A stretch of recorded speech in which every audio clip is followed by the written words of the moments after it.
Welcome back. This week's show with Daniel Ravan of Rainbow Gallery is sponsored by Avlea Mediterranean Folk Embroidery and Sassy Stitchery.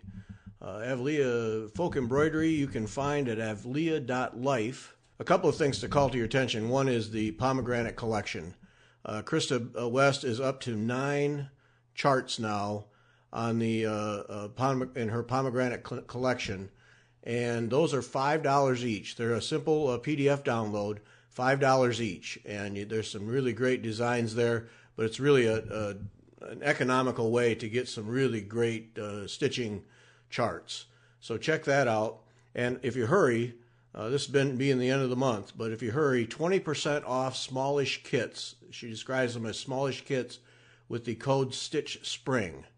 So in March, that's in March only. So Stitch Spring, all one word, will get you 20% off most of her small kits.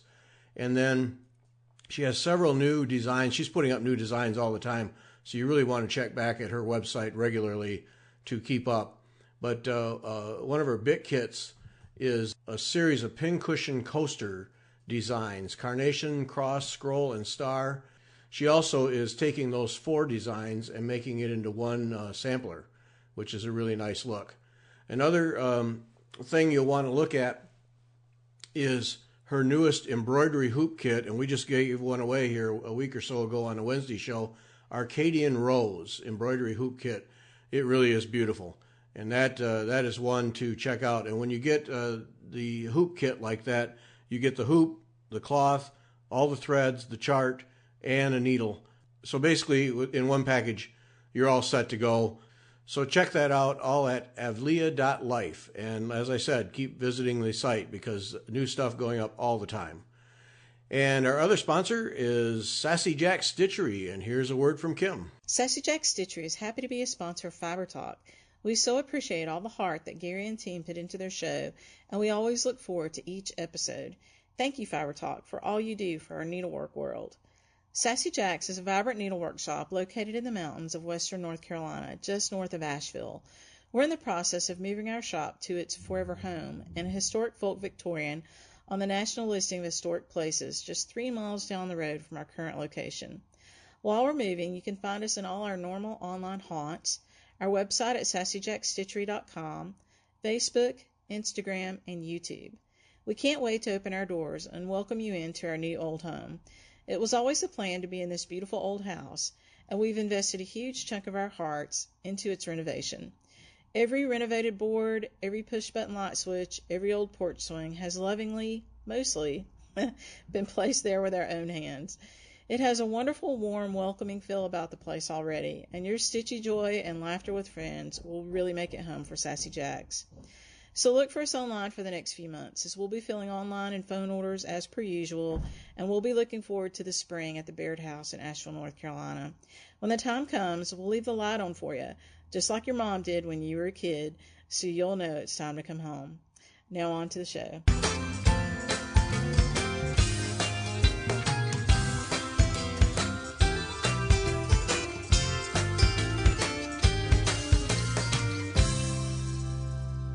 Welcome back. I'm Gary Parr, and you are listening to Fiber Talk, the twice-weekly podcast for needlework artists. Our artist this week, the CEO from Rainbow Gallery, Daniel Ravan. Daniel, welcome. Thank you. Thank you for having me. Good to, yeah. This is going to be fun. You guys got caught in kind of the perfect storm there, where you had a skyrocketing demand for threads and a supply chain that was struggling to stay together. It's been, the last year has been a real ride for you, hasn't it? Absolutely. It's been a hell of a ride. We had basically a shutdown that closed our operations, halting manufacturing. All the while, we received orders that were way bigger than we were used to getting. As soon as we sent out an email saying we're shutting down, it just exploded. No. Give me what you got before you leave the room, huh? Pretty much. Pretty much. What is it in the supply chain that broke down? Does it go all the way back to the raw materials? Was it shipping, or just an ugly combination of everything? Actually, so it wasn't any of those. We have a decent amount of inventory that could sustain us as far as the raw materials are concerned. Uh-huh. It's actually a matter of carding the yarn. So we will get a cone of, let's say, Splendor, and there will be thousands of meters on that cone. We have to put, 10 yards on one card. Right. And then we make those cards into packs, and that's ultimately what we sell to the customer. So getting the yarn from the cone to the card is our manufacturing process. Mm-hmm.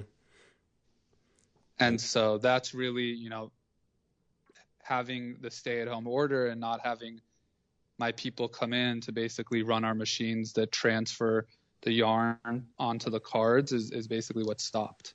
Oh. And so we had to rely on what was available.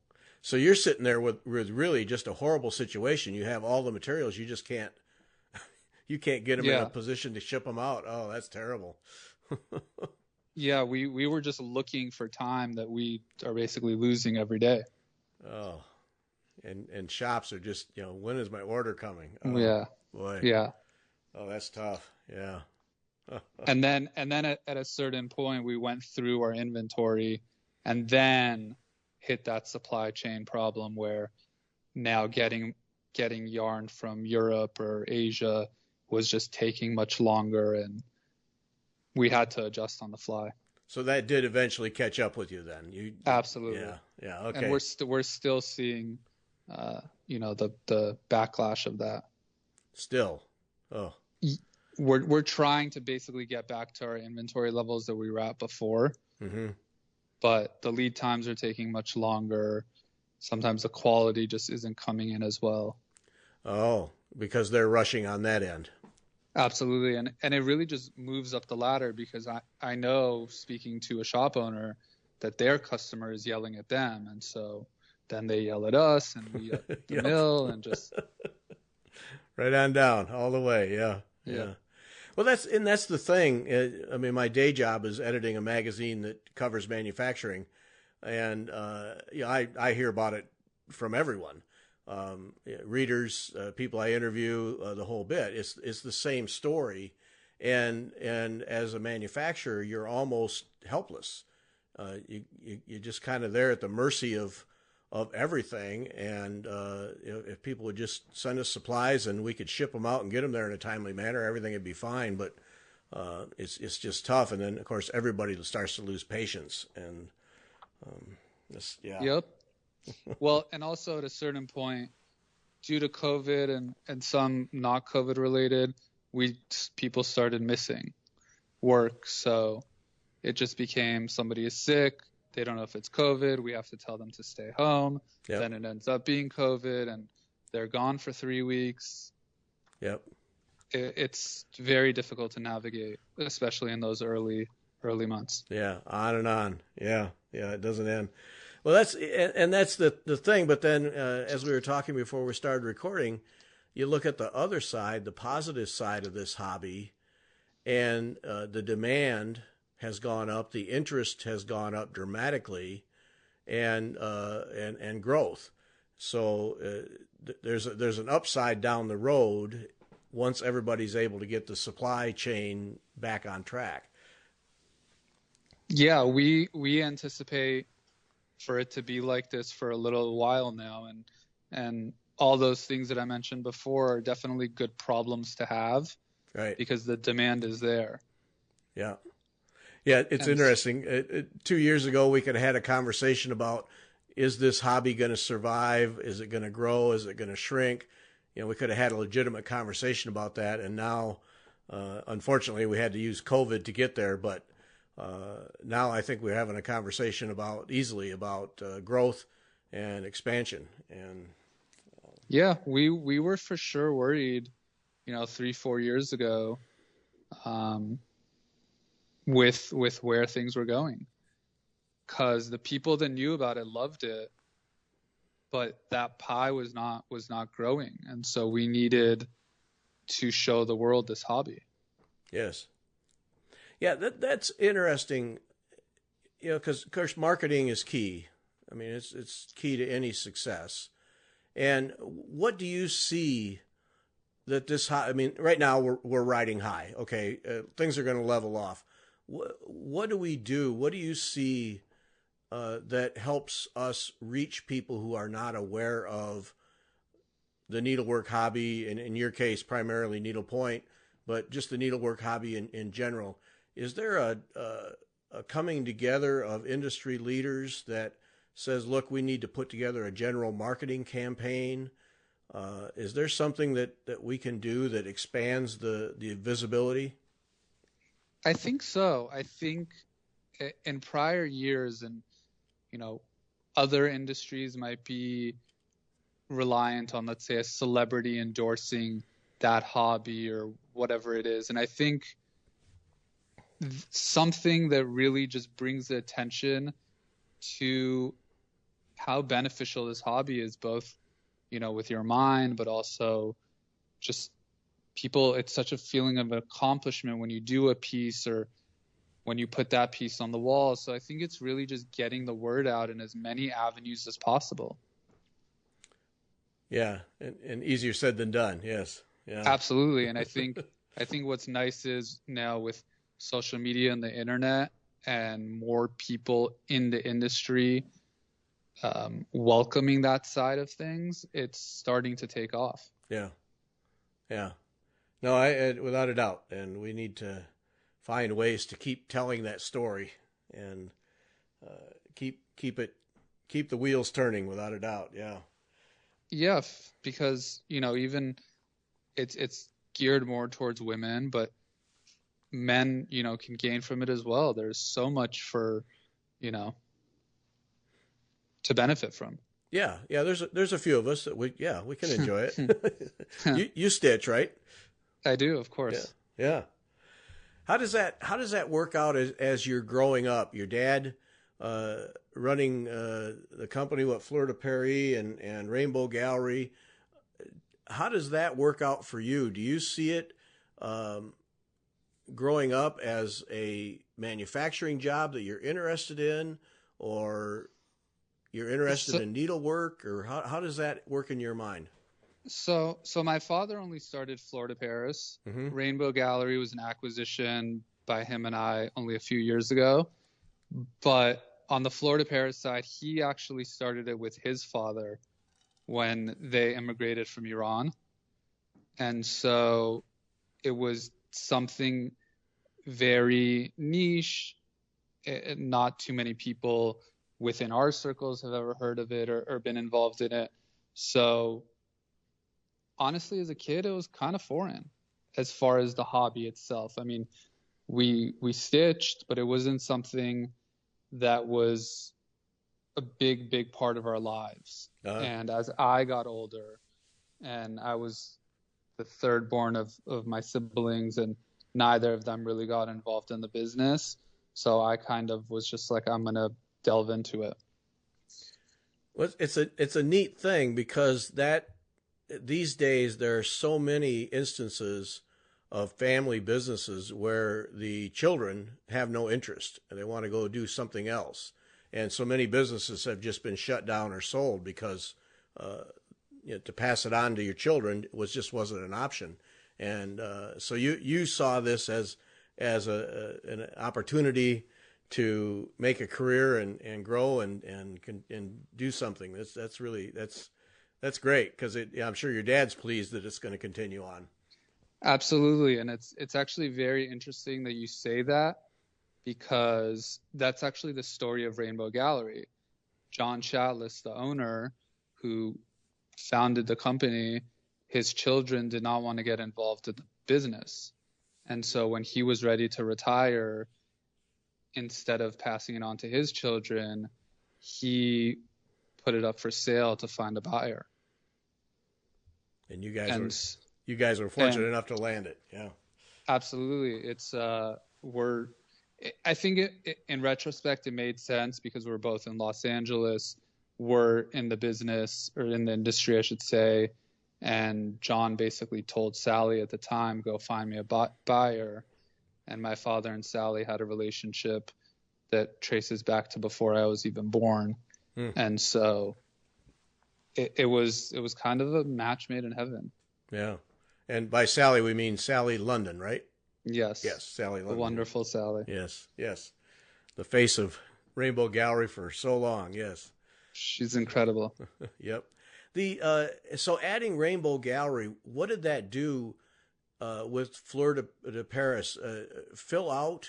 Was it a significant extension, or was it a filling out of the offerings to the hobby? So when we first did the acquisition, and technically even till today, they're two separate companies. However, when we first took over, we continued to operate separate headquarters. Mm-hmm.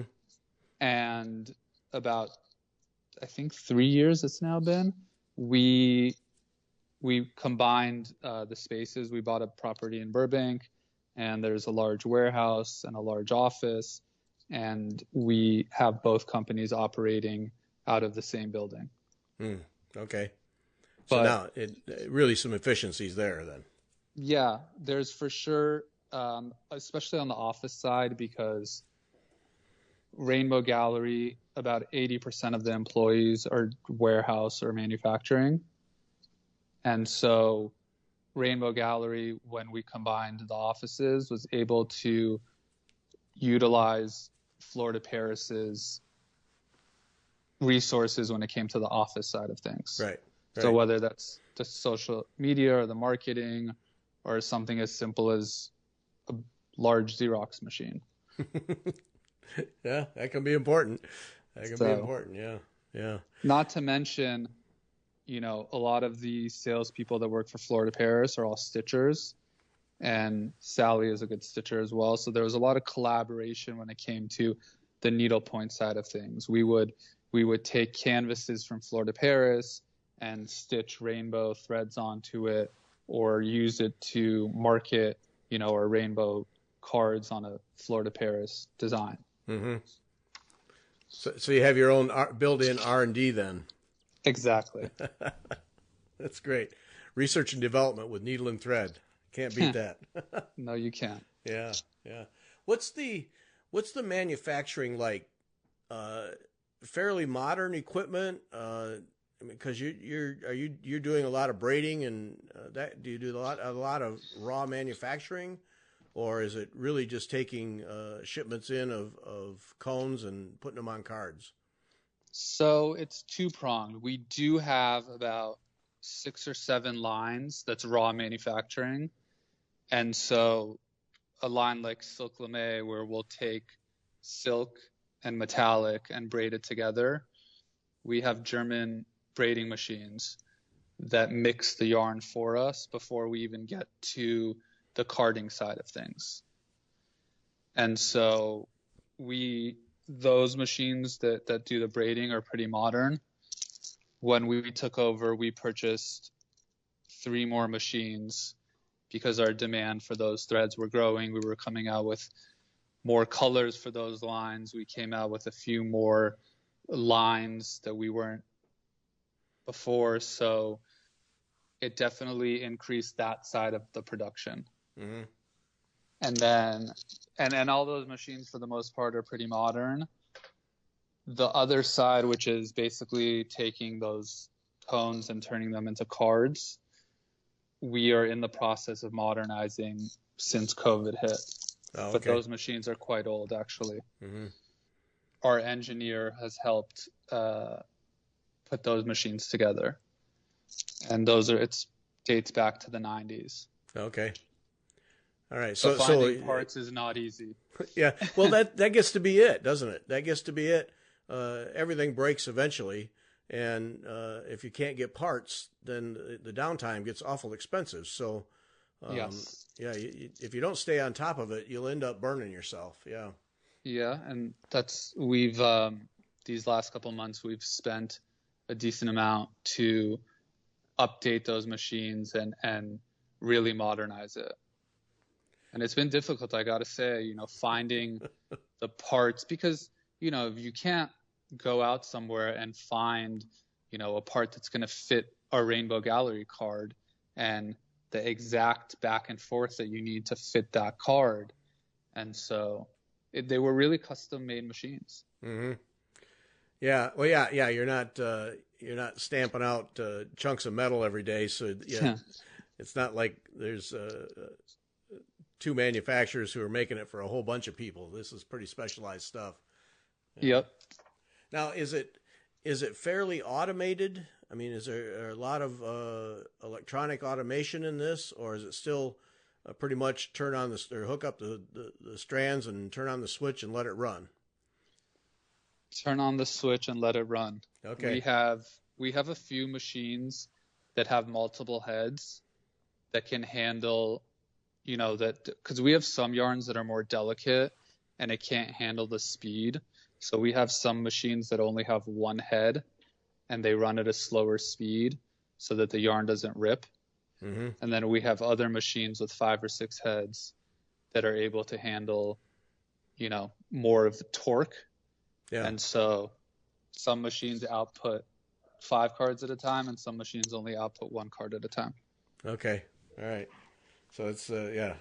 And that's the thing I think people don't realize until you actually seek it out, the breadth of thread types and colors that Rainbow Gallery offers. It's almost frightening what you offer in terms of, and even stuff, if you add in all the things you've discontinued, it's just a tremendous array of thread types that probably nobody else can match. I mean, that's the first time I really looked at it, it was like, holy smokes.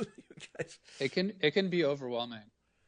When I first started working in the office, I was in over my head with all the different threads and all the different colors and what they do. And it's not just uniform. Some of them are for Santa's beard and some of them are for fur. And, so it takes some time to really, really like get to know everything and get comfortable with it. Yeah. And as a result, then warehousing is a significant part of your business, just simply tracking what you have and making sure you don't run out. Yeah. So when we did our first inventory after we took over, I was just flabbergasted because we literally take off every shelf, take all the cones off the shelves to count, to clean, but you kind of get them off of the shelf and you really get to see how much you have and you're just like, oh my God. There's there's minimums when it comes to buying some of this yarn. So right. If it's an off pink, you still have to buy X amount of pounds and sometimes you get stuck with it for years. Yeah. Yeah. Yeah. Well, that's what I mean about when it comes to warehousing and management. Yeah, exactly that. Yeah. Do we really want this many pounds of hot pink? Yes. No. Exactly. Well, it's interesting too, because when we took over, there was also no inventory management system. Mm-hmm. And that was actually something that we took from Florida Paris and applied it to Rainbow Gallery. And now I have pretty good data on those threads, not only the sales, but, what I should order, how much I should order, when I should order, stuff like that. Yeah, because it really takes both sides, what we have in stock and what the sales are. And yeah, tracking that. Yep. Yeah. Oh. That's the thing, in a regular manufacturing operation, you don't have to deal with 48 colors of one product. You might have 2 or 3, where you guys have to not only have that large number of products, but then all the colors within. And yeah, I mean, usually it's just a shirt and it comes in 4 different sizes and right. That's it. But with yarn, it's a whole nother animal. That's a heck of an Excel spreadsheet right there. Yeah, for sure. I mean, we have sheets and sheets of colors and sales and, every year and what's worth it and what's not worth it. When it comes to new products, do you have a general plan for trying to introduce X number of new threads in a year, or is that kind of a go with the flow approach? So it's usually dictated by the trade shows, Mm-hmm. and it's pretty go with the flow. Sometimes we will take suggestions from the customer if they're really feel like, this line is missing a really good forest green or something like that. And then sometimes it'll be, one of our vendors telling us, hey, we just got this in. What do you think? You might like this. Play around with it. Tell me what you think. Mm. So you get just some here's some things to try options then. Yeah, because at a certain point, you don't want to just come out with stuff for the sake of coming out with stuff. Mm-hmm. And like we said, it can be almost overwhelming how many different threads we have. So we need to play this game of kind of making sure that if something isn't selling well, we discontinue it. And that way, if we add more colors or more lines, that it's not getting out of control. Yeah. And that's got to be the tough spot, shutting down a line of threads when people have had them available and designers have used them. That must be a bit of a challenge to make that decision. Yeah, I mean, we will still get inquiries about threads that have been discontinued 15 years ago. Uh-huh. And I think part of that is just it might be in a stitch guide, or someone was doing a piece that they were just doing at the time. And as much as we would love to just have everything available for the customer, on a business side, sometimes it just doesn't make sense to bring in that color or that line anymore. Yeah. Yeah. Then you shut it down, and then somebody decides to stitch an old design, and there's a demand for it. I'm sure you can't win. Yeah. We have the same issue on the Florida Paris side with a hand painted design. The second we discontinue a piece and we sell out all the inventory, somebody wants one piece, and you're like, well, I have minimums, and it takes me 3 years to sell 4 of these. Yeah. So, yep, it has to end. Yeah. Well, that's just a tough part of the business, because at the other end, the designers, I know, always have to look and see when they spec threads, are they specing something that's going to be available, or yeah, we get that all the time. I mean, designers, and I get it. You don't want to put a yarn in your piece that's not going to be able to be available. Right. Obviously you work closely with needlework shops. I mean, that's your main customer. Do you have interaction with designers? Do you work with them to help them find the right colors and the right textures, or is we do? Okay. We have always been more than willing to send yarn to the designer so that they can play with it. They can, get a whole ring from us of a line. And, for us, that's kind of advertising. It's giving it to the designers, letting them play with it and letting them use it. Mm-hmm. And then eventually, the consumer will buy it. Yeah, because it really is kind of the roundabout way to get your product into the marketplace. If the designers use it, then there'll be the demand. Yes. Yeah. Yes, and so our relationships with designers are very important for us. Now, is that a group of people in your company who work with shops and designers to help them find what they're looking for, or do you just rely on what's online and your catalogs for that? So for many, many years, Sally was the person that really cultivated those relationships. And she just, as somebody who had a shop, as somebody who was a stitcher herself, she just knew it all. Mm-hmm. And so we were very lucky to be able to have her working with us and doing all of that for us. One operation liaison person. Yep.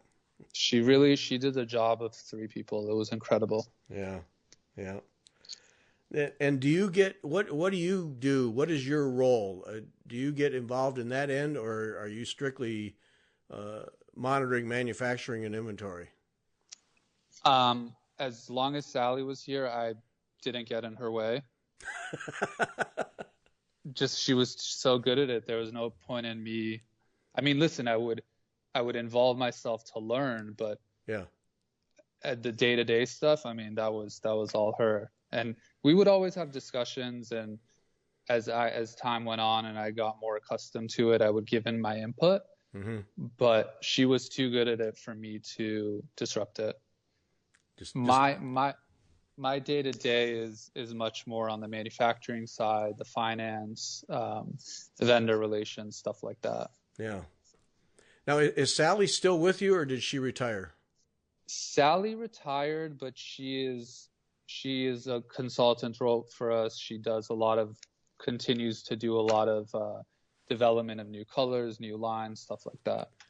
Okay, so you didn't lose that value. That's good. No. Yeah. No, I mean, I think it, even if I wanted to, I don't think Sally could just completely stop. It's in her blood. She can't help it. Yeah, and I'm grateful for it. I mean, we still talk every day almost. So yeah, that's great. Well, and great for you too to have someone who knows the industry that well. That as you're figuring things out, you can lean on her. And yeah, it's great. Really, I use her really just when I need advice. And Sally and I over the years have gotten very close. So It's been great to have her still available. And I mean, sometimes we just talk about life. It's not even work. Yeah. So. Oh, that's great. That's great. So what is stitching like in the company? Is it a majority of people stitch? Do we have needlework going on during breaks and lunch hours, or? Yes, we do. The sales women for Florida Paris are all avid stitchers, and so if we get a new piece, a new yarn, something to play with, we give it to them and say, hey, give us your feedback. That's great. That's great. So stitching becomes part of their job. How many people wouldn't kill for that? Yeah. Yeah. No, it's nice to work here. Yeah. If you like to stitch. Do we have them employees doing things in the evening? And I mean, does it go beyond that? They like to stitch personally, but we don't really have them stitching when they go home for the company. Right, but yeah, they do for their own. Yeah. No, I mean they won't buy it, but they'll buy a piece from us so they can go home and stitch it. Right. Yeah. Perk of the job there. Yes. Yeah. Absolutely. Yeah. And for a very long time, I wouldn't call it a prerequisite, but it helps if you are a stitcher when we're looking to hire people, because it's something that, it really helps to know the hobby. Yeah, well, that's why I'm curious about it, because to just walk in and not know anything about needlework really kind of puts you behind understanding the product. Yeah, it does. And if that's the case, which has been, we have a few people that didn't really needlepoint, we will have one of the girls kind of sit and teach the new hire, the basics of it, just so, because you need to get an idea of what's a continental stitch, what is mesh, what is 13, what is 18. Like, you can't just do it without knowing anything. Yeah. And does your dad stitch too? I mean, how far into the family does the needlework go? Yeah, my dad does stitch, or he did in the past. My dad is a very good artist, so I think he just has a little bit of creativity in him. So same thing for him. I mean, he had to learn how to stitch, and he enjoyed it, and he continued doing it. And it was something, I mean, same thing with me. When I started, I did a few pieces myself just to get it under my belt and be able to have knowledge of the actual process. Yeah. How does your dad coming from Iran, you said it was? Yes. How does he even get started doing this? It was really just kind of an opportunity thing for him. Him and his father met a few people that were either DMC or Swagger, and so, or even a few designers, and they said, hey, this could be an opportunity to sell needlepoint. It was more of a business thing, just, hey, there's a need for it, let's distribute it. So strictly that, not some passing down of a love for needlework, but it was a business. No. Business that caught it, because it's such a niche thing to come to the States and start up a needlework business is, I mean, for anyone, it would be a weird thing to do. And not knowing a lot of English and, being far from your family. Yeah. It was. I mean, it's great. It obviously smart enough to see a business opportunity and make the most of it. But then as you go along, then to take up the needlework itself is kind of a fun reversal of the normal pattern. So. Yeah. And I had that same situation because when I took over Rainbow Gallery, I really didn't know much about, and now it sounds so crazy because it's such a mainstay, but I really didn't know much about Rainbow Gallery or their threads. Mm-hmm. And so I was in this unique position of being a boss of a company and knowing only so much about that company. Yeah. Yeah. And from what I hear in what you're saying, you were one of those rare people who's smart enough to shut up and listen. And yeah, I was very much willing to, and I think due to my personality, really, I was willing to just kind of observe. Yeah.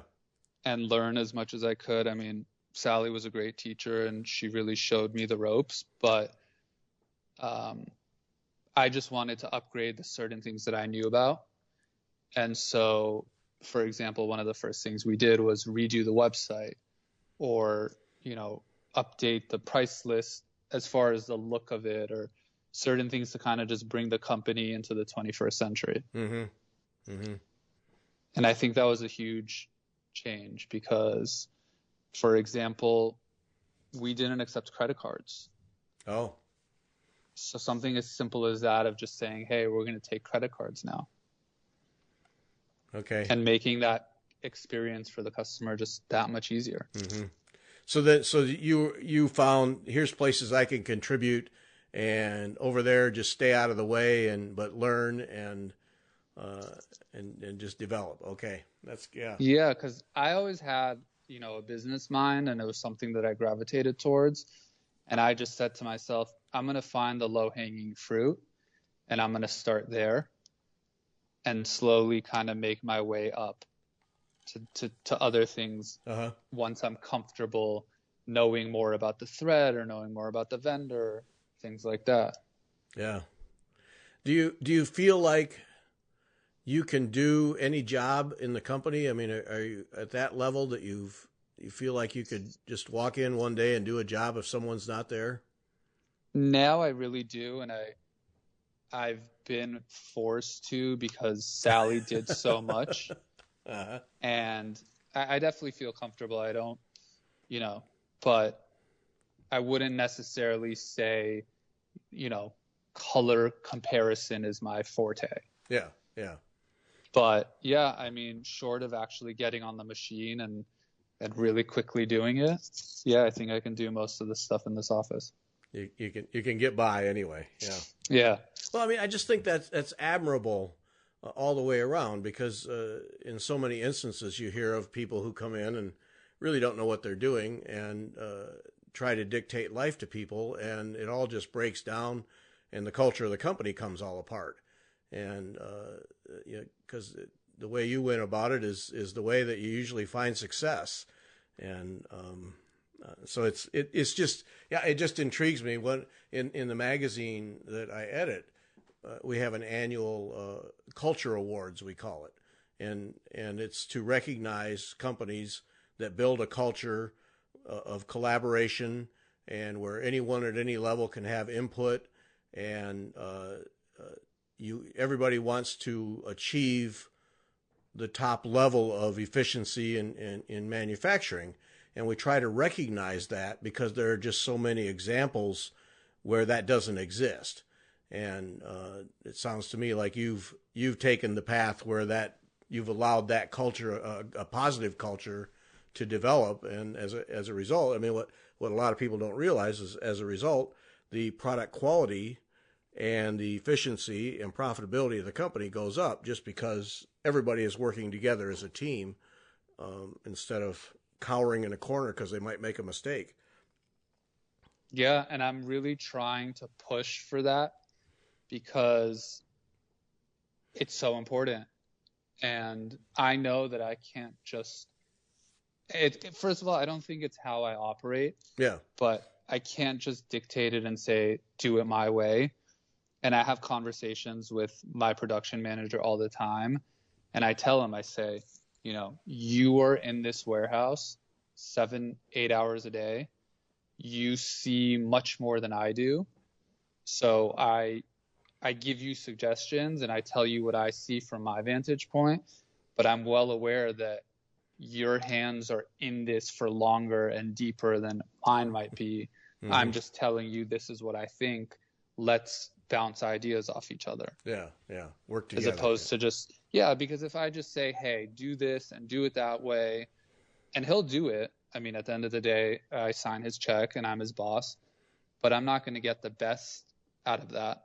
Right. So it doesn't serve me to operate that way. Yeah. No, it's so true. And the company will benefit all the way around because, you never know where an idea is going to come from that changes the game. And and I encourage my employees, if you have ideas or you have innovations, to please, come knock on my door. It's open. Yeah. So what are the new things? What are the new things this year? What can you tell us about what's coming up? We have a new thread that we're coming out with soon. It's a spin-off of Silk Lame, and it kind of happened by accident. It's basically a Silk Lame ribbon.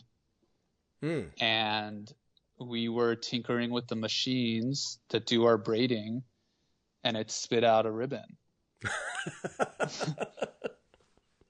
And, Silk Lame is one of our most popular lines. It comes in 3 different sizes. And we just figured, hey, why not? Didn't even know the machine could do that, huh? Yeah, we have an incredible engineer that runs all of our braiding machines, and he also repairs any of our card machines, and he is able to tinker with our braiding machines to the point that we had a machine and we wanted to change it to do something else. And we spoke to a representative of the manufacturer, and he said, you can't do that. It's impossible. And Ernesto said, I tried it. It worked. I did it. And this man was shocked. It was really funny. I mean, he came here and he's like, no, I don't think you can do that. And Ernesto said, let me show you. Hold my beer. Exactly. Outstanding. So it's amazing what he can do. It's also scary how dependent I am on this man. Yeah. But yeah. I really do owe a lot of this to the employees here. Mm-hmm. Because like I said, I came into this company, I knew nothing, and they really have and they've all been working here for 10, 15, 20 years. So they're more Rainbow Gallery than me. A lot of experience. Yeah. You have to honor that and respect it and take advantage of it. No question about it. Yeah. Yeah.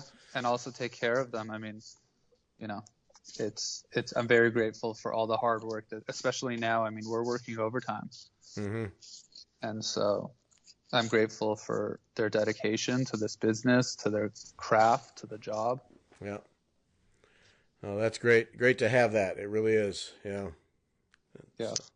Yeah. So okay, so we got the surprise braid that nobody thought you could make. What else? What else do we have new? We are we're playing around with a few more colors to add to glisten. We came out with a new thread last year called eyelash, so we're going to add some more colors to that. And then also rainbow linen, we're bringing in a few more colors to add to that line.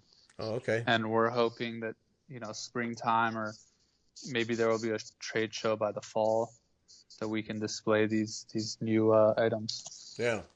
Yeah, we need a trade show, no question. We need At least if we could just see the customers, see the vendors. I mean, it's been too long. Yeah, yeah, yep. The when it comes to threads and colors, do you guys get involved with the Pantone color of the year and people who track color trends? Or how does that get determined? Is it just demand, hearing from designers, or do you also try to take a lead on that? We'll try to take a lead, and sometimes it works and sometimes it doesn't. But we also understand that the color of the year might not be what you need for your needlepoint canvas. So there's an aspect of dealing with the designers, seeing what the shops are asking for, kind of just looking at the lines and saying, this is missing. And then sometimes the mill saying, hey, this is a new dye or a new color that we've come out with. Like, what do you think? And we'll take a look at it. We'll stitch it on some canvas and we'll see how it comes out. And then sometimes, on the braiding side of things, we'll mix one metallic with another metallic, and it might be the same silk, but it gives it a different color. And then, the combinations are important as well. Mm-hmm. So all right, so you're getting input. I mean, if your dyeing company is saying we've got a new dye, why don't you give it a try? You're really getting input from all quarters of your operation then. Absolutely, and it takes, they'll give us even sometimes 3 different shades, and we'll say, hey, we like this one more. Can you do this one? And so it's a lot of back and forth. I mean, we will decide on things almost a year out. Mm-hmm. Before we actually roll them out. Yeah. So. Well, that's fun. So you don't get stuck in a rut then. No, and it's important because, people always want something new. Yep. And so we kind of got to keep the customer happy, and it's also important for us to not get too out of hand and just always add stuff. So there's definitely a balance that we need to strike. Yeah. A little self-discipline every now and then doesn't hurt. Yeah, I mean, we just ran out of some Splendor that had poor sales, and we said, hey, this is an opportune time to discontinue about 10 colors, mm-hmm. so that, in the future, if we want to come out with new Splendor colors, it won't get too out of hand because there's too many colors. Yeah. Yep. What a fun business. Yeah, it's funny because I very distinctly remember about 6 years ago sitting in my dad's office and look, it's a family business. Of course I loved it, but I didn't love what I do. And now I look back and I'm like, I love this so much. Oh, that's great. So talk about your own stitching. What, painted canvas, charted canvas? What do you do? Painted canvas. I won't lie. I don't do so much stitching just for leisure. I will, if I stitch, it's for something particular. So, I've done like a tallest bag. I've done a few like cases, a couple sayings that I like, but I'm not going to pretend like I'm this person who loves to stitch and does it all the time. Okay. So it's more of a functional hobby for you then. Absolutely. Yeah. Well, that can work. That can work. Yeah. Yeah. Sorry to disappoint, but Yeah. it's not something that I would say is, even though it probably should be in my blood, it's not necessarily in my blood. That's okay. Nobody will hold that against you. You'll be But fine. I will say the feeling of finishing a piece and that accomplishment truly makes you want to stitch more. Mm-hmm. It's Yes. incredible. Yeah, it really does. Yep. Well, Daniel, I sure have enjoyed it. Thanks for making the time. Thank you for having me on. Yeah, no, a lot of fun, a little insight into the company, so we appreciate that. Of course. Yep, and thanks to everybody for listening.